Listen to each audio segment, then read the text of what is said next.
Assalamualaikum warahmatullahi wabarakatuh. Berjumpa lagi dengan saya Parasmita Nesti. Hari ini kita akan membahas tentang cloud computing. Semangat ya, sebelum masuk ke materi, adapun tujuan pembelajaran kita hari ini adalah kalian harus dapat menjelaskan apa itu cloud computing.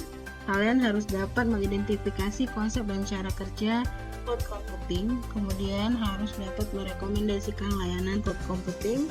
Dan kalian harus dapat mengevaluasi konfigurasi jenis layanan cloud computing melalui diskusi kelompok dan praktikum dengan benar. Pernah mendengar istilah cloud computing? Kalau kita artikan per kata, cloud itu berarti awan dan computing itu adalah komputasi. Jadi sebenarnya apa itu cloud computing?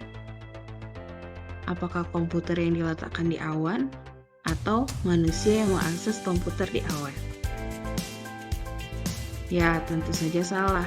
Bukan itu yang dimaksud dengan cloud computing. Cloud computing atau komputasi awan adalah metode penyampaian berbagai layanan komputasi melalui internet. Sederhananya seperti ini, ada sebuah bangunan yang terdiri dari banyak server, kemudian dikelola oleh yang namanya cloud provider. Pihak pengelola ini menyewakan layanan tersebut kepada pengguna layanan. Siapa yang dapat menjadi pengguna layanan? Bisa perorangan, bisa juga suatu perusahaan. Apa saja yang disewakan oleh cloud provider? Layanan yang disewakan yang pertama itu penyimpanan dan pemrosesan data. Contoh yang paling dekat itu adalah Google Drive. Kalian pernah menggunakan Google Drive? Sudah tentu pernah ya. Kalau kita punya email, ada yang namanya layanan Google Drive. Di situ kita bisa menyimpan data kita, bisa membagikan data kita, dan ketika perangkat kita hilang atau rusak, data itu akan tetap ada, asalkan kita masih ingat akun emailnya. Itu adalah salah satu contoh. Contoh yang kedua yaitu layanan aplikasi. Jadi cloud provider itu juga menyediakan layanan aplikasi berbasis cloud. Contohnya itu adalah Microsoft Office 365. Jadi kita punya Microsoft Office, Word, Excel, PowerPoint itu secara online. Jadi penyimpanan datanya juga secara online. Nah, kemudian cloud provider juga menyewakan web hosting. Kita sudah pernah belajar cPanel web hosting. Nah, ini juga merupakan salah satu komputasi awan. Kemudian ada server. Di layanan cloud kita juga dapat menyewa server. Jadi di sini kita seperti mempunyai server secara virtual. Jadi kita dapat mengatur penyimpanannya, CPU-nya, dan penyewaan juga berdasarkan dengan spesifikasi yang kita gunakan. Lalu apa keuntungan menggunakan cloud computing? Yang pertama adalah hemat biaya. Kenapa hemat biaya? Perorangan atau perusahaan yang menggunakan layanan cloud dapat menghemat biaya karena tidak perlu mempunyai server fisik, tidak perlu melakukan pembelian perangkat lunak, perangkat keras, dan juga perawatan server.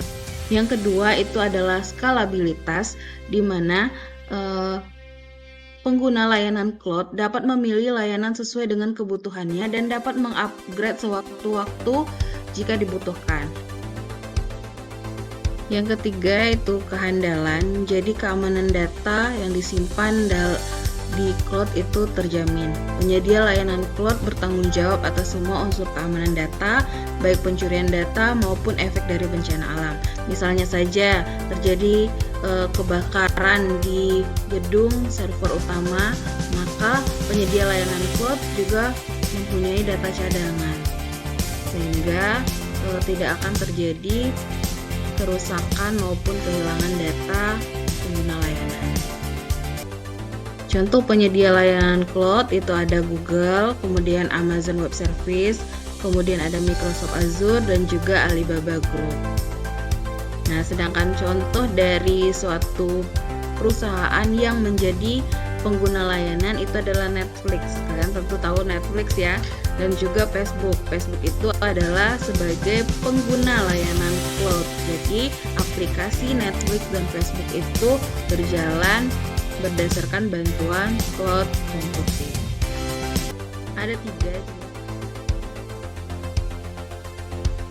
Nah, ada kasus seperti ini. Widi adalah admin di SMK Negeri 2 Bengkulu Tengah. semua data penting ada di laptop admin. Baik itu data-data dokumen penting sekolah, foto-foto kegiatan, dan juga aplikasi-aplikasi yang berhubungan dengan sekolah. Namun ketika liburan, Widi mengalami musibah, laptop itu dicuri. Apa yang terjadi? Widi jadi sedih, laptop dicuri, semua data hilang. Kepala sekolah tentu juga marah karena data-data penting sekolah, dokumen-dokumen guru semuanya ada di sana. Dan keterlaluan Widi tidak membackup data tersebut. Tugas kalian adalah membantu Widi untuk menemukan solusi bagaimana agar hal ini tidak terjadi lagi, mengantisipasi terjadi kehilangan data walaupun perangkat hilang atau rusak, data masih tetap terselamatkan. Silakan diskusikan bersama kelompok Anda sesuai dengan LKPD. Coba semua layanan cloud, kemudian rekomendasikan kepada Widi mana solusi yang paling sesuai dengan permasalahan yang dihadapi oleh Widi. Semoga pembelajaran hari ini bermanfaat dan kalian dapat menyelesaikan tugas tepat waktu. Silakan dikumpul di classroom sesuai link yang telah disediakan. Wassalamualaikum warahmatullahi wabarakatuh.